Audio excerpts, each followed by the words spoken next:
एक आम इंसान का एवरेज आईक्यू 100 होता है। आईक्यू एक ओवररेटेड बात है, उसको बहुत महत्व मत दिया करिए, इतनी कोई मायूसी का खेल नहीं उसमें। मैं आपका आईक्यू जान सकती हूँ?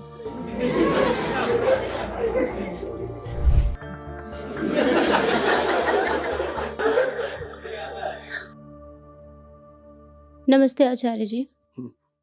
आचार्य जी, मेरा प्रश्न मेरे व्यक्तिगत जीवन से है। एक आम इंसान का एवरेज आईक्यू 100 होता है और ये प्रकृति की देन है और ये मैंने आपसे ही जाना था। तो मुझे मेरे हर काम में ज़्यादातर असफलता मिलती है और मेरा जो आईक्यू है वो 100 से कम है। तो प्रकृति के जो इस गुण की कमी मेरे अंदर है, क्या मुझे इसकी वजह से असफलता मिलती है?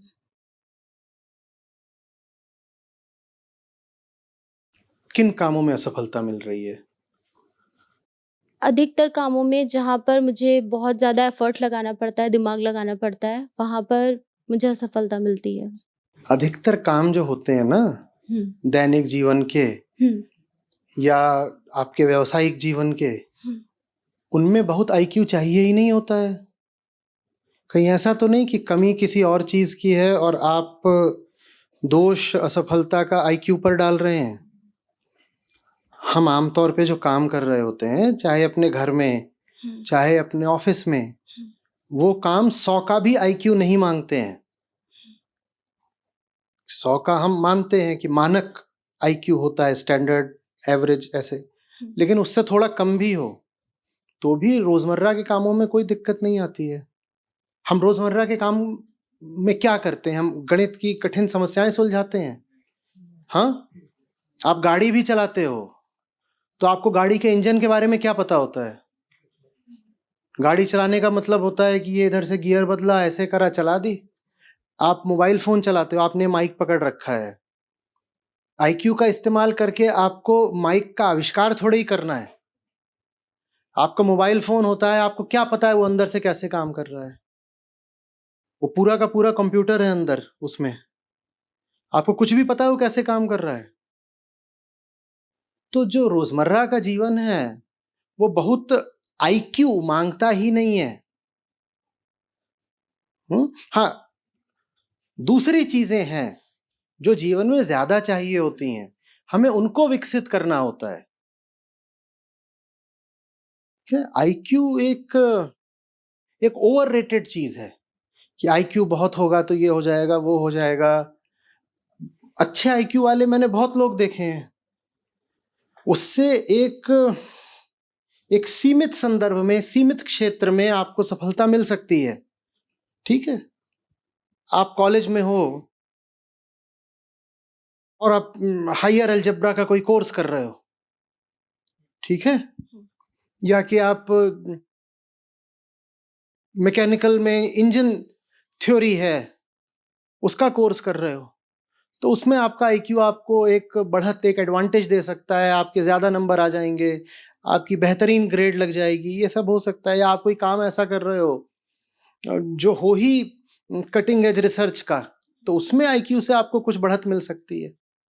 नहीं तो बाकी तो जीवन और न जाने कितने गुण मांगता है। निष्ठा मांगता है, धैर्य मांगता है, एकाग्रता मांगता है, स्पष्टता मांगता है। आईक्यू को जो हम इतना ज्यादा महत्व दे देते हैं ना, उससे बस ये होता है कि हमने कह दिया कि मेरी किस्मत तो प्रकृति के हाथ में है, मैं तो पैदा ही हुआ हूं साधारण, तो फिर मुझे किसी बड़े अभियान में लगने का अधिकार क्या है? अगर मुझे कोई बड़ा या ऊंचा काम करना होता तो प्रकृति ने मुझे हाई आईक्यू दे के पैदा किया होता ना, और मैंने अपना आईक्यू नाप लिया। आईक्यू नापना आसान होता है, ऑनलाइन टेस्ट्स होते हैं बहुत सारे, आप जाके नाप लीजिए आईक्यू। छोटे टेस्ट्स होते हैं, मेरे ख्याल आधे एक घंटे में पूरा हो जाता है टेस्ट। तो आप अपना आईक्यू नाप लो और फिर कह दो कि भाई जब मेरे पास प्रकृति से संसाधन ही नहीं मिला तो फिर मैं कोई बड़ी लड़ाई लड़ूं क्यों? क्या पड़ी है बड़ी लड़ाई लड़ने की? हम भगवत गीता में साथ हैं, उसमें कहीं पे अर्जुन के आईक्यू का उल्लेख है क्या? है क्या? हाँ, पर अर्जुन के पास निष्ठा है, धैर्य है, और ईमानदारी है। जो बात नहीं समझ में आ रही वो पूछ रहे हैं, जो बात समझ में आ रही है उस पर फिर अमल कर रहे हैं। ये चीजें ज्यादा जरूरी होती हैं और ये आईक्यू से नहीं आती। ठीक है, आईक्यू एक ओवररेटेड बात है, उसको बहुत महत्व मत दिया करिए, इतनी कोई मायूसी का खेल नहीं उसमें। आचार्य जी, इस पर एक प्रश्न और है मेरा कि मैं आपका आईक्यू जान सकती हूँ? मैं बोल रहा हूँ ओवररेटेड है, आप मेरा ही जानना चाहते हो। अभी पता नहीं, 20 साल से आईक्यू नापा नहीं है। जब नापा था तब 145 155 के बीच में आता था। सर एग्जैक्टली यही मेरा पॉइंट है कि आपका आईक्यू जो है वो एक एवरेज से भी ज़्यादा है और आपकी सफलता इस आईक्यू की वजह से है। इनका कम है? कौन बोलना चाहता है कि इनका कम है आईक्यू? ये मेरी ही बात को, मेरे ही दिए आंकड़े को मेरे ही तर्क के खिलाफ इस्तेमाल कर रही हैं। ये कम आईक्यू है? तो आपका तो मुझसे ज्यादा है। मैं 150 पे हूं तो आप 250 पे हो। ये ऐसा नहीं होता बेटा। मैंने कैंपस में, मैं अगर 150 151 था तो मैंने 160 वाले भी देखे हैं। उससे नहीं हो जाता कि आप जीवन में बहुत कुछ चमत्कारिक कर दोगे या जिसे कहते हैं कि उखाड़ लोगे, उससे नहीं हो जाता है। ये धारणा गलत है। मैं दिन प्रतिदिन जो काम करता हूँ उसमें मुझे नहीं लगता कि ब्रेन कैपेसिटी का कोई बहुत बड़ा योगदान है। आप मुझसे बात कर रहे हो, मैं ध्यान से सुन रहा हूँ आपको। मुझे नहीं लगता कि मैं उसकी कोई न्यूरल प्रोसेसिंग कर रहा हूँ। मुझे नहीं लगता कि मेरा सीपीयू उसको बहुत तेजी के साथ प्रोसेस कर रहा है और अगर उसकी स्पीड ज़्यादा है तो मैं आपको ज़्यादा जल्दी और ज़्यादा बेहतर उत्तर दे पा रहा हूँ। ध्यान का तो अर्थ ही होता है कि विचार पर निर्भरता न रहे। बोध ऐसी चीज़ नहीं है जो आईक्यू पर निर्भर करता है। अब मैं ये नहीं कह रहा हूँ कि किसी का आईक्यू अगर बिल्कुल जानवरों के स्तर का हो, 5 8 10, तो कोई फर्क नहीं पड़ेगा, ये नहीं कह रहा हूँ। लेकिन अगर आपका एक साधारण आईक्यू है, ब्रेन सेल्स जो मेंटल कैपेसिटी है, नॉट मेंटल कैपेसिटी, ब्रेन की कैपेसिटी, ये दो अलग अलग बातें हैं। तो आप जिंदगी में किसी भी ऊंचे काम की ओर लक्ष्य कर सकते हो। ठीक है, मैं अगर आपसे अभी बात कर पा रहा हूं तो इसमें आईक्यू का अगर कुछ योगदान होगा भी तो बहुत आंशिक। अभी मैं आपके सामने खड़ा हुआ हूं। अच्छा, एक बात बताओ, अगर मैं आपसे कहूं कि अभी मुझे पसीना आ रहा है, मेरा गला भी सूख रहा है और सचमुच मेरी पीठ में भी दर्द है और मैं आपसे बात कर रहा हूं, तो इसमें मेरे आईक्यू का क्या रोल है? इसमें आईक्यू का क्या रोल है? आईक्यू तो, मैं कोई युक्ति लगाना चाहूं, कोई चतुराई करना चाहूं तो उसमें मेरे काम आ सकता है ना।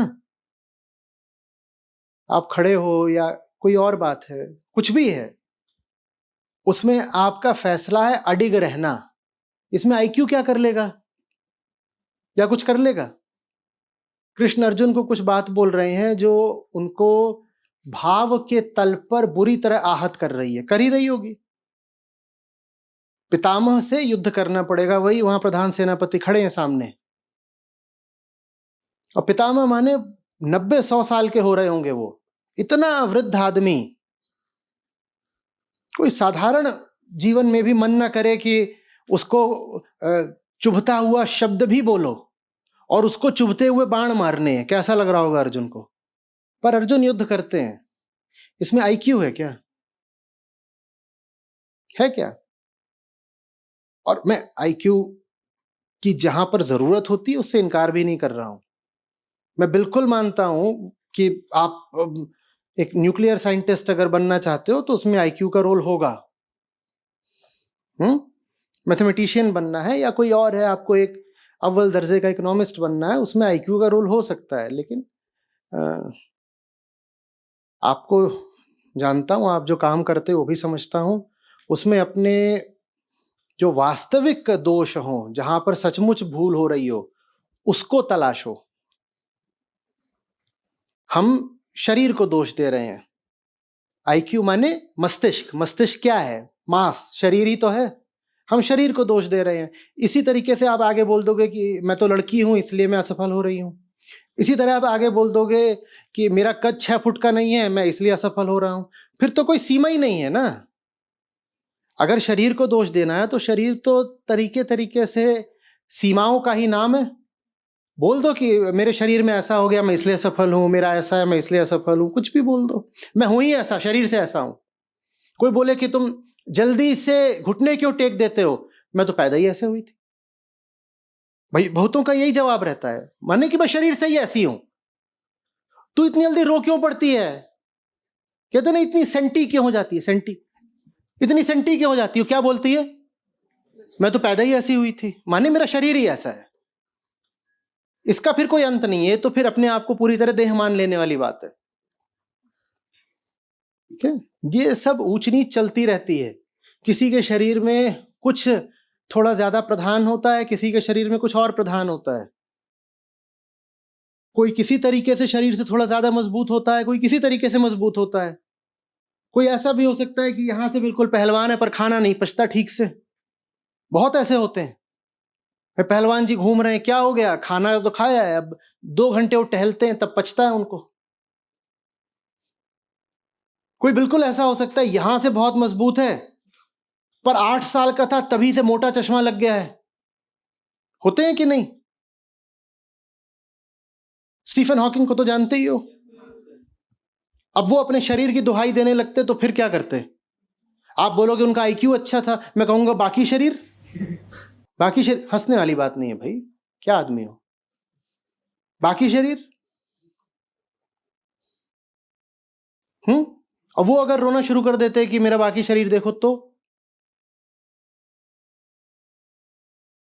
ये जैसा है अब यही है, ये जैसा भी है अब यही है। इसमें से जो कुछ बदला जा सकता है बदल देंगे।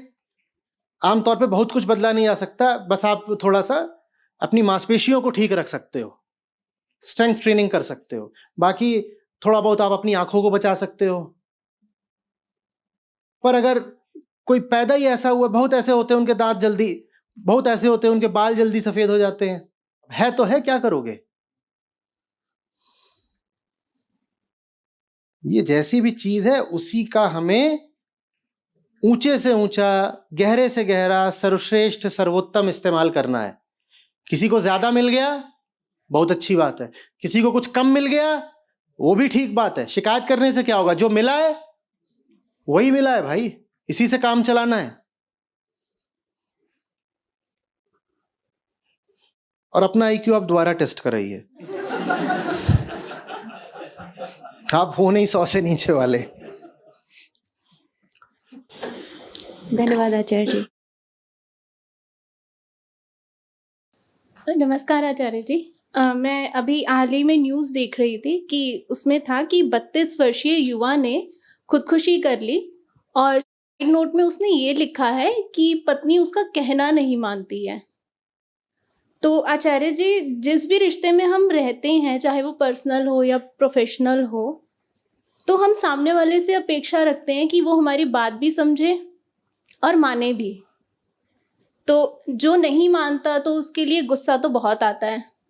तो क्वेश्चन मेरा इसमें ये है कि हम बात मनवाना ही क्यों चाहते हैं और किसकी बात मनवाने योग्य है, और फिर इस गुस्से का क्या करें? और मुझे लगता है कि हम जो आपस में लड़ाइयाँ करते हैं इसका संबंध भी हमारे लो आईक्यू से ही है। हम पूरी दुनिया से अपनी बात मनवाना चाहते हैं। अब पूरी दुनिया हमारी बात मानेगी नहीं तो जिस पे हमारा हक चलता है उसको धर दबोचते हैं कि कम से कम तू मेरी बात मान। किस पर हक चलता है? पत्नी पर चलता है, पति पर चलता है और सबसे ज्यादा अपने बच्चों पर चलता है। बात यह नहीं है कि हमें सिर्फ बच्चों से या पत्नी से अपनी बात मनवानी है, बात तो हमें पूरी दुनिया से अपनी मनवानी है। मनवानी है कि नहीं? जहां कामना होती है वहां क्रोध, फ्रस्ट्रेशन, कुंठा, निराशा ये होते ही होते हैं। आप बाजारों से गुजरते हो, आपके बस में होता तो आपने कोई भी चीज छोड़ दी होती क्या बाजार में? सब बांध ली होती। ठीक है ना? वो तो बस नहीं चलता। आपने गाड़ी खरीदी है 10 लाख की, हैचबैक। क्या ऐसा है कि आपको 2 करोड़ वाली जो गाड़ी थी वो पसंद नहीं आ रही थी? नहीं नहीं, चाहिए नहीं, बेकार, हटाओ। ऐसा है क्या? बस नहीं चलता। चाहते तो हम यही हैं कि पूरी दुनिया पर बस चले, पर कुछ कर नहीं सकते। जिस डीलरशिप में गए हो 10 लाख की ले रहे हो सकता है उसी के पास 2 करोड़ की भी पड़ी हो, पर बस नहीं चलता। 2 करोड़ वाली पे हाथ रखोगे तो झिड़क देगा। कामना तो सब कुछ भोगना चाहती है ना, पर सब कुछ भोगने से हम पीछे ही रह जाते हैं। कहते हैं इज्जत बचा के पीछे रहो। 2 करोड़ वाली गाड़ी पे हाथ रखा तो अपमान होगा, तो हम पीछे हो जाते हैं। फिर कुछ लोग हमें अपने ही घर में मिल जाते हैं, अपने अधिकार क्षेत्र में मिल जाते हैं। वहां हमारी सारी जो दमित कामनाएं होती हैं वो फूट फूट के बाहर निकलती हैं। कहते हैं किसी पर अपना बस नहीं चलता तो इन पे चलाओ, इन पे चलाओ। रिश्तों का मतलब ही यही है, किसी ऐसे को पकड़ लो जिसपे अब अपनी कामनाओं का जोर चला सकते हो। पति को क्या सिर्फ अपनी पत्नी को ही भोगना है? उसे दुनिया की हर स्त्री को भोगना है। हो सकता है यही बात स्त्री पर भी लागू होती हो, पर बस नहीं चलता।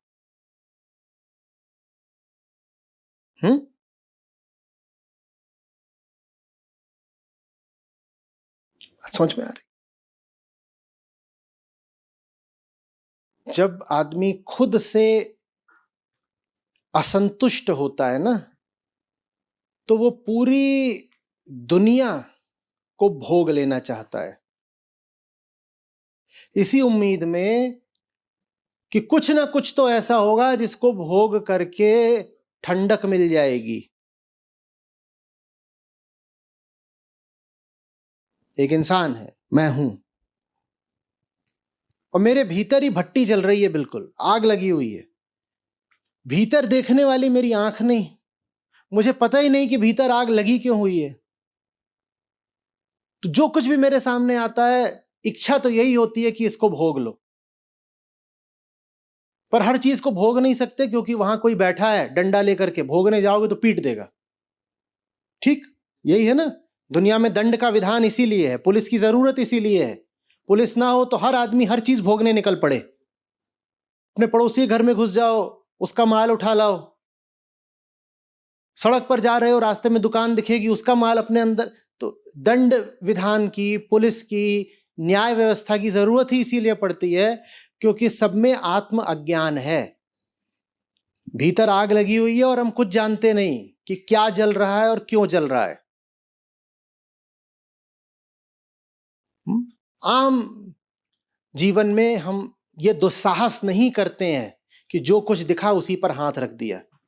हाथ रखोगे तो पीटे जाओगे। पर घर में मिल जाते हैं कुछ बेचारे असहाय प्राणी जो पलट के पीट नहीं सकते, जैसे छोटे बच्चे। तो हम अपनी कामनाओं का पूरा ठीकरा उन्हीं पे फोड़ते हैं। चल बेटा तू अमेरिका का राष्ट्रपति बन के दिखा। क्यों? अरे पिताजी चपरासी भी नहीं बन पाए इसलिए।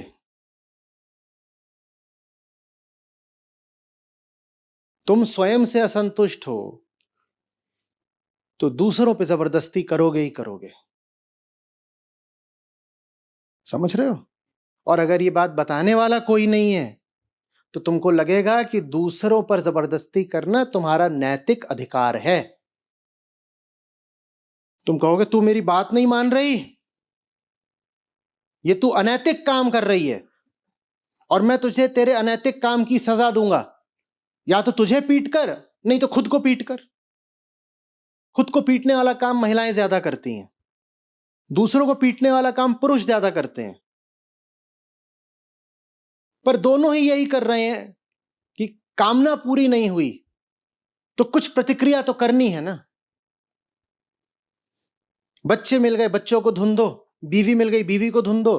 बीवी किसी को नहीं धुन सकती तो खुद को धुन लेती है, देखा नहीं है? वो जाके ऐसे दीवार में सर मार देगी, फिर गूमड़ निकल आएगा, फिर थोड़ी देर के लिए उसको सहानुभूति मिल जाएगी तो कहेगी देखा। ऐसा थोड़ी है कि हम कुछ नहीं कर सकते। सर के भीतर कुछ हो ना हो, सर के ऊपर गूमड़ है।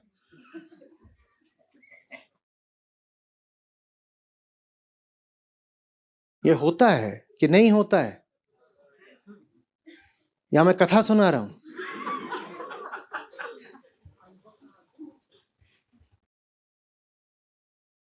अपनी अपूर्णता को भरने के लिए किसी का इस्तेमाल करने से बचो। पहली बात, काहे किसी को बलि का बकरा बना रहे हो? अपनी जिंदगी नर्क है, उस नर्क में क्यों किसी को ला रहे हो? जिससे प्यार करते हैं उसे नर्क में लाते हैं। तो तुम्हारी जिंदगी अगर नर्क है, ईमानदारी से जानते हो, तो किसी को अपनी जिंदगी में क्यों ला रहे हो भाई? पहले इस नर्क की सफाई कर लो। या ये कह रहे हो कि मेरी जिंदगी नर्क है, किसी को लाई इसीलिए रहा हूं कि वो मेरे नर्क की सफाई करेगी। टॉयलेट क्लीनर लाए हो फेरे लेके, आजा मेरे नर्क की सफाई कर। ये पहली बात। अपनी जिंदगी नर्क हो तो किसी को जिंदगी में मत लाओ। और दूसरी बात, कोई दिखे जो स्वयं से ही बहुत रुस्वा है, जिसके भीतर लगातार आग लगी हुई है, तो उसकी जिंदगी में प्रवेश कर मत जाना। जो जबरदस्त भीतर कामनाएं आकांक्षाएं रखे हुए है, वो अपनी कामना की आग में तुम्हें भी भूनेगा। बस उसकी जिंदगी में घुस मत जाना ये कह के कि नहीं नहीं, you know that chap is very driven, very ambitious, I tell you, he'll go places, you will go places. Narakpur, that's the place.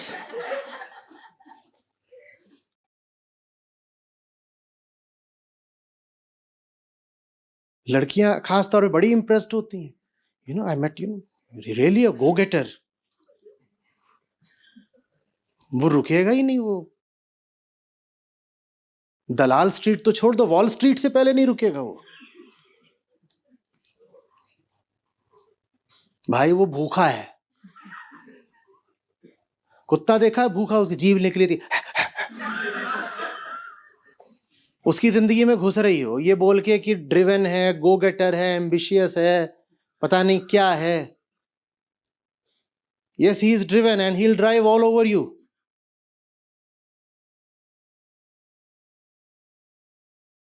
Yes, he likes to run and you will be run over.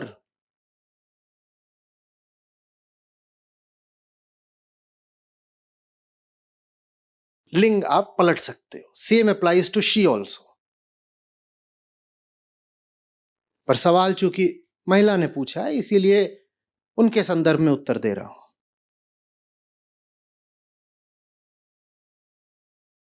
अपना मैला साफ करने के लिए जिंदगी में किसी को नहीं लाया जाता। घर में तो मेहमान को तब लाते हैं जब घर पहले ही साफ कर लेते हैं, है ना? बोलो कि कोई प्रेमी है, उसको घर में ला रहे हो और उसको बोल रहे हो झाड़ू, वो अंदर घुसा दरवाजा खोल के और तुरंत बोल रहे ये झाड़ू लो, ये पोछा लो।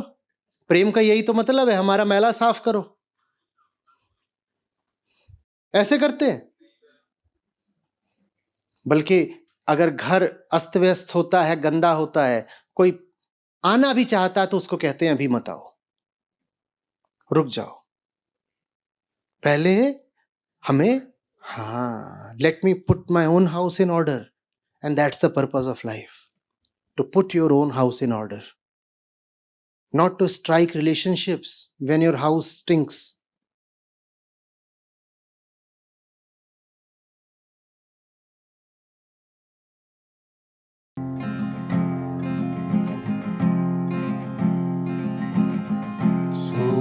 सोई सराहे लड़े मुक्ति के हे, सूरा सोई सराहे लड़े मुक्ति के हे,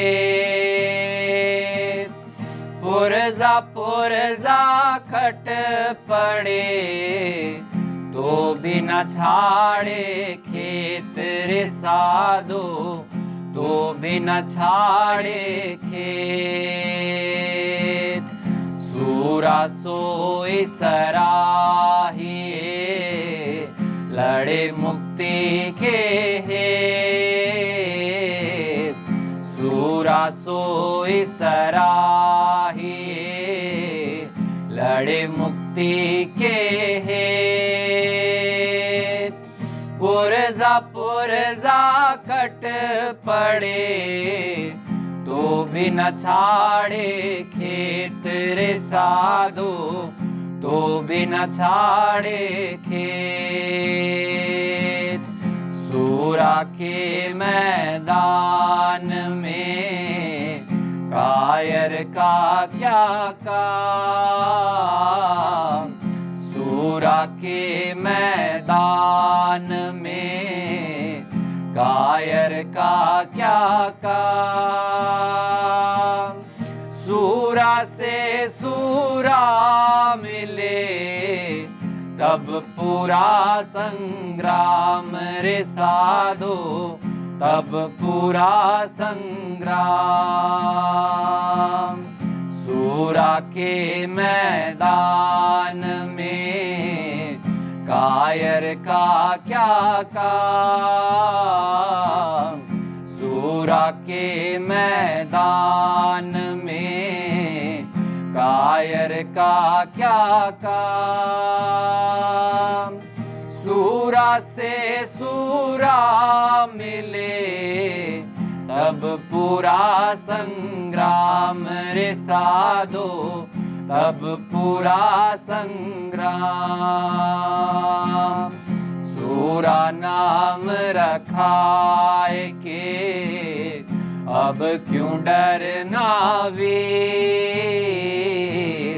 सूरा नाम रखाए के अब क्यों डरना वीर। अड़े रहना मैदान में सम्मुख सहना तीर रे साधो, सम्मुख सहना तीर। सूरा नाम रखाए के अब क्यों डरना वीर।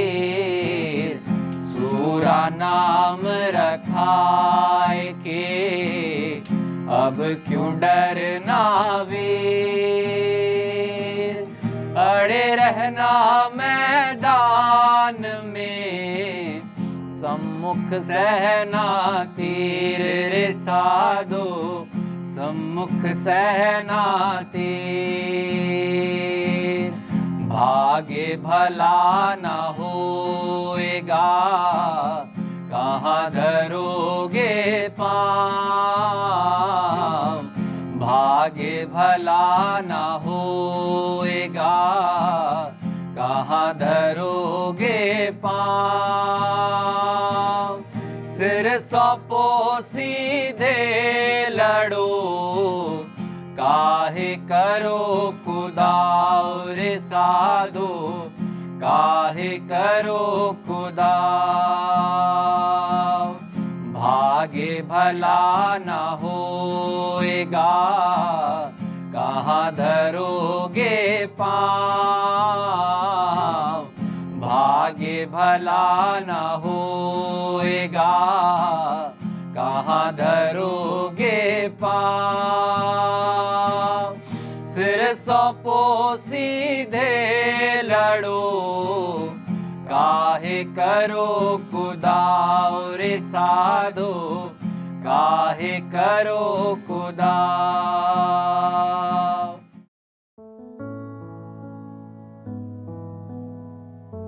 मैं कनाडा में रहती हूँ। मैं एक्चुअली आचार्य जी को 1 साल से भी ज्यादा हो गया सुनते हुए। तो मुझे आज का तो क्या, मैंने जितने सत्र सुने मुझे काफी अच्छे लगते हैं। मैं शुरू से ही सत्य की तलाश में थी काफी सालों से, और मैंने कई उपनिषद और गीता वगैरह पढ़ी थी, लेकिन जो मुझे ट्रू मीनिंग है वो मुझे आचार्य जी ने बताया ऑनेस्टली। तो मेरा जो डर था वो काफी कम हो गया। अब मैं किसी से नहीं डरती ऑनेस्टली। और मैं खुद एक एनवायरमेंटलिस्ट थी भी और हूँ भी। और मैंने एक इंटरनेशनल एनवायरमेंटल ऑर्गेनाइजेशन में काम भी किया है। उसके बाद में मैं अपने आप को इन सब चीज़ों से जोड़ती हूँ। तो ये सब चीज़ें मैं अपनी बेटी को सिखाती हूँ, मैं खुद सीखती हूँ। और आचार्य जी को सुनने के बाद में मुझे बुक्स पढ़ने का भी शौक ज़्यादा चढ़ने लग गया है। पहले नहीं था, पहले मैं किताबों को छूती भी नहीं थी, पर अभी काफी ज्यादा। और लकीली घर के पास एक लाइब्रेरी है, तो वीक में 2 बार जाना तो हो ही जाता है हर वीक। और थैंक यू सो मच, मतलब जितना थैंक यू बोले उतना कम है।